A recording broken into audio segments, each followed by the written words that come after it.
Olá, pessoal, tudo bem com vocês? A nossa aula de hoje é sobre célula. Eu vou colocar aqui para vocês algumas características que fazem parte da teoria celular, tá? Célula, o que seria célula? Tem várias definições, mas uma delas é que é a unidade morfofisiológica dos seres vivos. O que é isso? Morfo de morfologia, formato, e fisiologia, funcionamento. Então, ela seria uma unidade com formas diferentes e funções diferentes nos seres vivos, tá? Todos os seres vivos são formados por células. Por que eu coloquei esse asterisco? Porque existem os vírus. Os vírus não têm células. Só que sempre aquela dúvida, eles são considerados seres vivos ou não? Se alguns autores consideram que eles são seres vivos porque eles se reproduzem e evoluem. Outros não acreditam que seja ser vivo porque não tem célula e nem metabolismo próprio. Então, eu coloquei esse asterisco aqui por causa dessa dúvida, tá? Então, você dizer todos é meio complicado se você também estiver analisando vírus como ser vivo, porque aí então não seriam todos. Mas como existe essa dúvida, então acredita-se assim que todos os seres vivos são formados por células, com exceção dos vírus, se é que eles podem ser considerados seres vivos, tá? Alguns seres são unicelulares, então eles são formados por uma célula só. As células sempre surgem de outras células. Então, uma célula vai surgir de uma célula que já existe, já é pré-existente, tudo bem? Toda célula contém a informação hereditária do organismo. Onde está essa informação hereditária? Dentro do núcleo, tá? Seja esse núcleo organizado ou não, que é isso que nós vamos discutir nos próximos slides, que é a diferença de uma célula procariota para uma célula eucariota, tá? Se essa informação está espalhada no citoplasma ou se essa informação está dentro de um núcleo organizado. Mas, de qualquer forma, a informação hereditária existe em qualquer célula, tá? Então, vamos lá. O que é uma célula procariota? O material genético dela não está envolvido por uma membrana nuclear. A membrana nuclear também é chamada de carioteca. Então, é isso aqui, ó. O material genético está espalhado no citoplasma. Aqui nessa figura está falando hialoplasma, mas o que é o hialoplasma? É só a parte líquida. Quando você junta a parte líquida com as organelas, é chamado citoplasma, tá?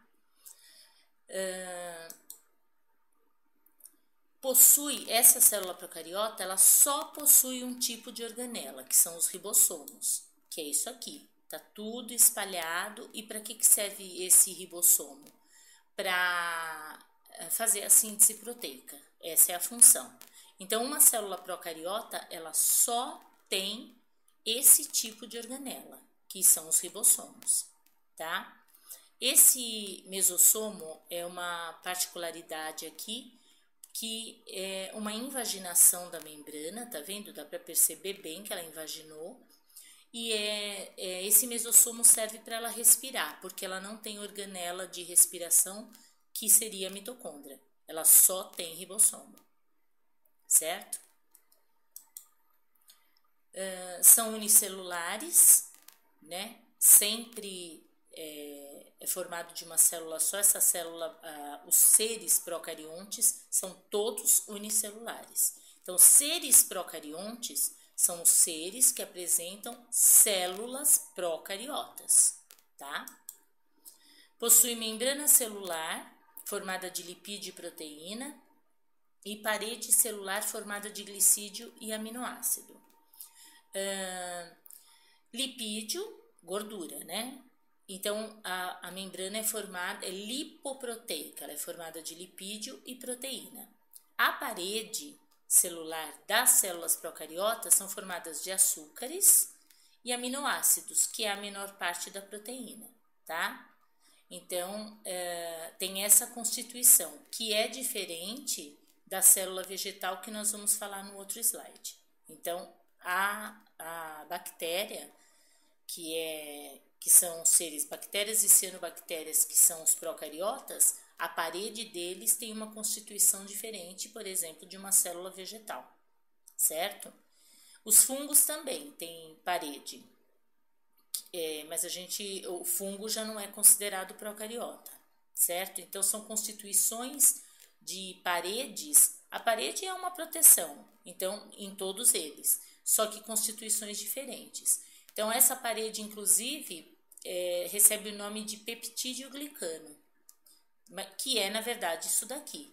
É glicídio com aminoácido, que é proteína, tá? Então, por isso fala parede celular formada de peptídeo glicano, só nos procariontes, certo?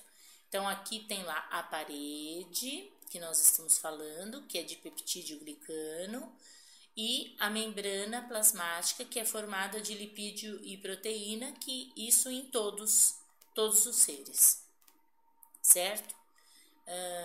Cromatina, só uma parte, seria o cromossomo, uma fase anterior do cromossomo, tá? Depois eu vou explicar melhor quando vocês estiverem estudando o núcleo.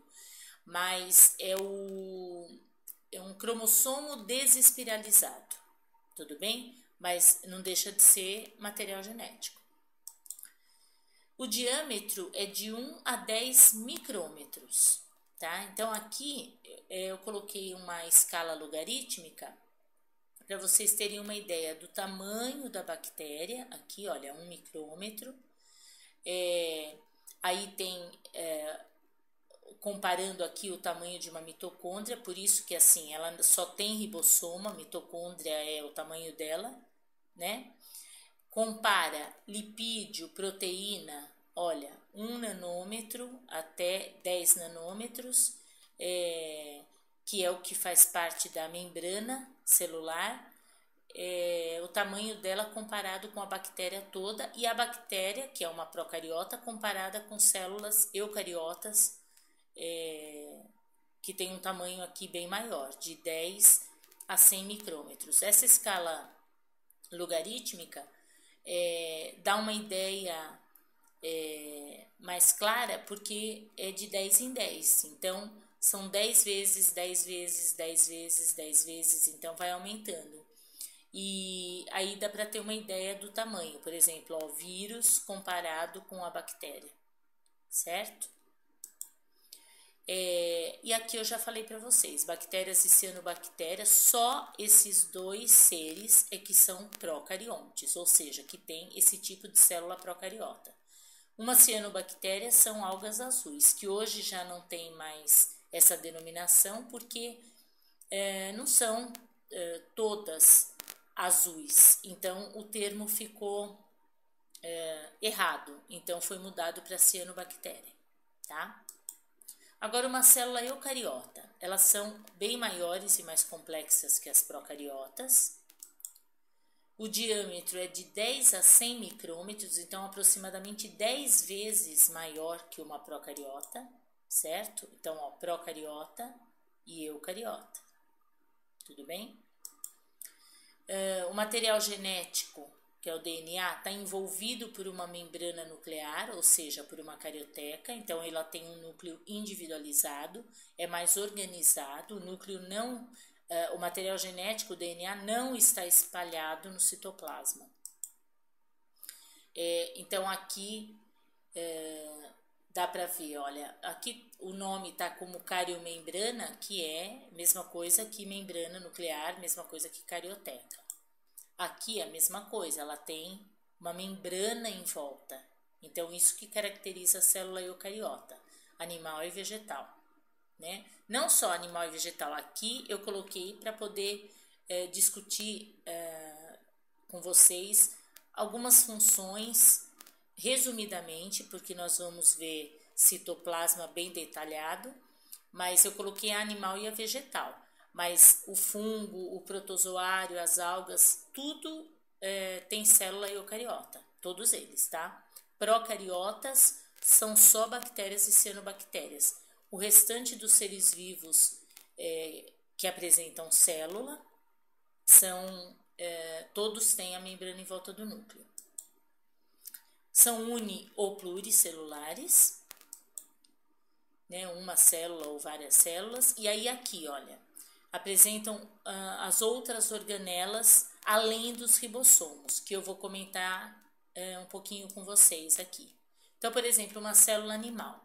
Então, aqui tem o núcleo detalhado, né? Tem os poros, a cromatina que eu comentei com vocês, que fica espalhada aqui dentro, que seria uma fase anterior do cromossomo, tá desenrolado, onde está o DNA, o nucleolo, que é como um núcleo do núcleo, e essa cariomembrana, que é a mesma coisa que membrana nuclear ou carioteca. Então, tudo isso é núcleo. Então, vamos lá, centríolo, existem 2 centríolos por célula, as outras organelas não têm um número fixo, depende da função da célula, mas centríolos sim, são 2 por célula, normalmente próximos ao núcleo, porque eles fazem parte da divisão celular. Filamentos intermediários são proteicos, então filamento aqui, microtúbulo, eles vão ajudar a dar uma estrutura aqui no citoplasma, que são proteínas que ele acaba tendo uma consistência de um gel, tá?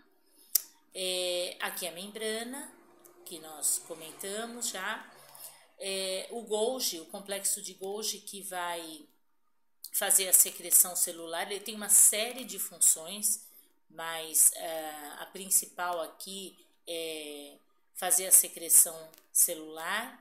Ele também participa de transporte de substâncias, ele também forma vesículas, essas vesículas são os lisossomos, então o lisossomo ele vem do complexo de Golgi, tá?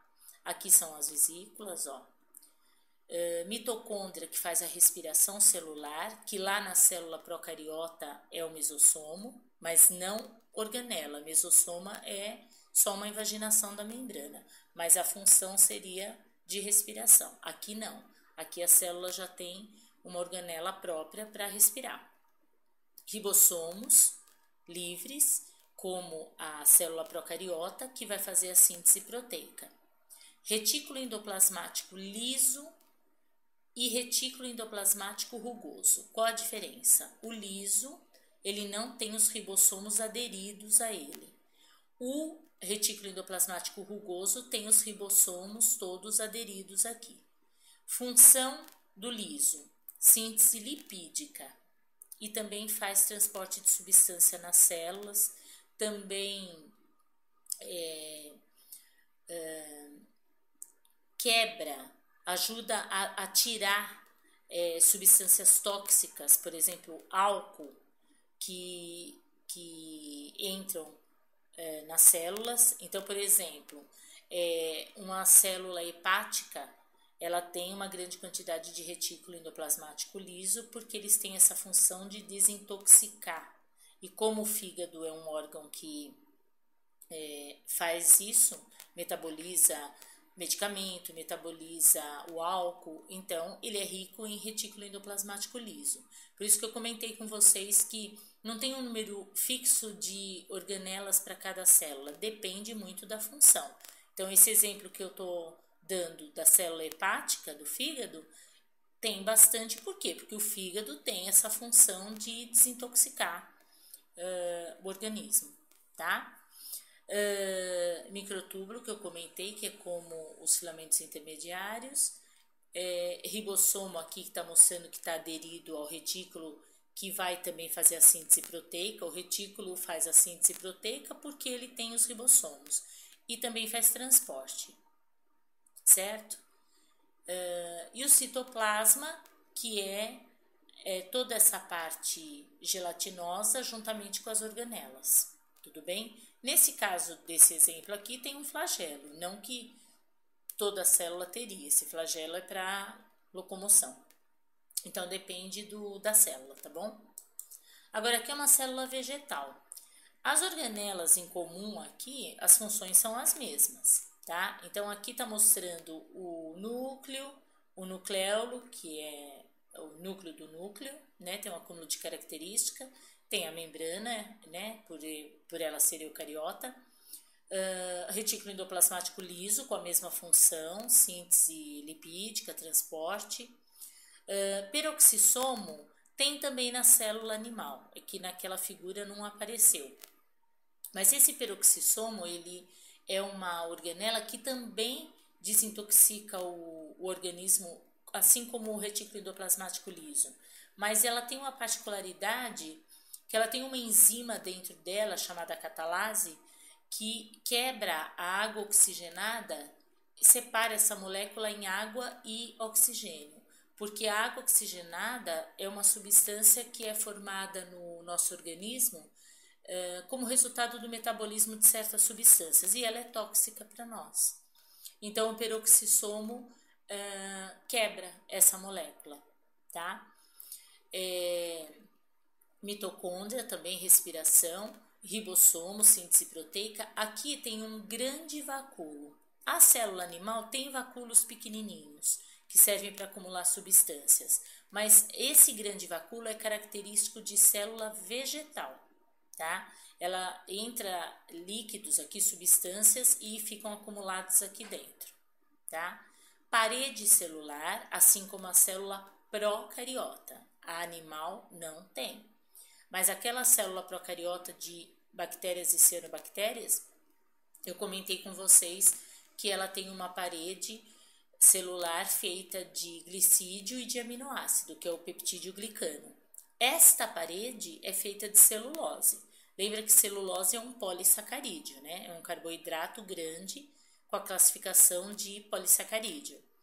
Então, ela é feita de celulose. A função é a mesma, vai proteger as células, mas a constituição da parede é que muda. Por exemplo, o fungo também é uma célula eucariota e tem parede celular, mas a parede celular dele é feita de quitina.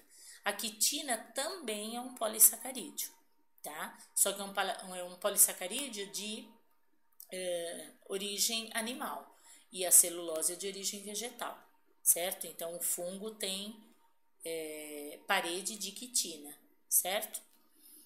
O cloroplasto é uma organela característica da célula vegetal, porque a função dela é fazer a fotossíntese, tá? O retículo endoplasmático rugoso, aquele que nós falamos que tem os ribossomos, que vai fazer a síntese proteica e o transporte. Membrana, também feita de proteína e de lipídio, como as outras. O Golgi, que vai fazer a secreção celular, vai formar algumas vesículas, mas nesse caso da célula vegetal, essas vesículas não são transformadas em lisossomos. A célula vegetal ela não tem lisossomo e nem centríolo. Então, ela faz a divisão celular, mas não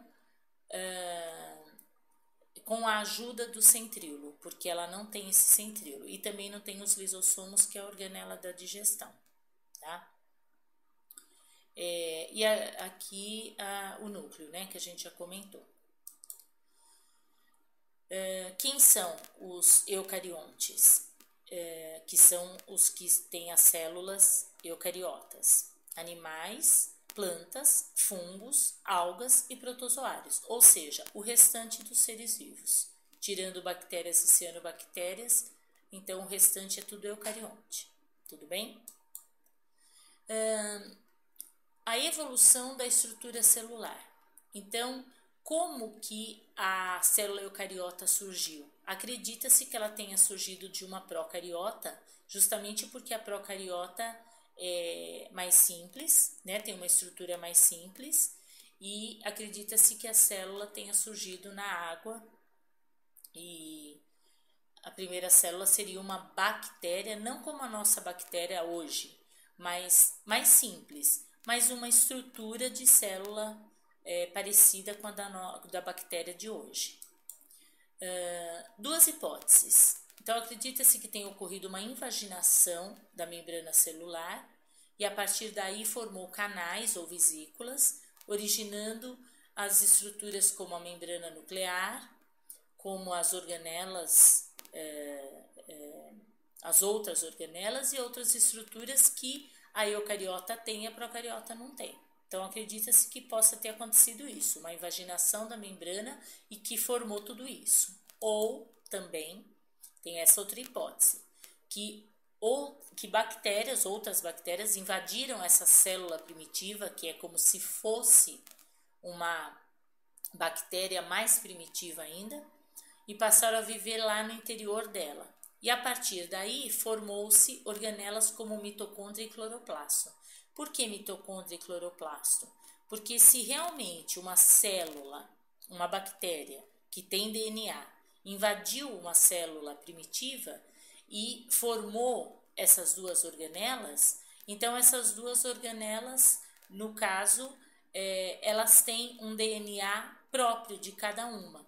Então, quer dizer, se uma bactéria invadiu a célula e ela trouxe esse DNA, então pode ter formado duas organelas, que são somente essas duas, que apresentam DNA, ou seja, esse DNA teria vindo, de repente, dessa bactéria que invadiu essa célula. Mas, tanto aqui quanto aqui. Mas são hipóteses, certo?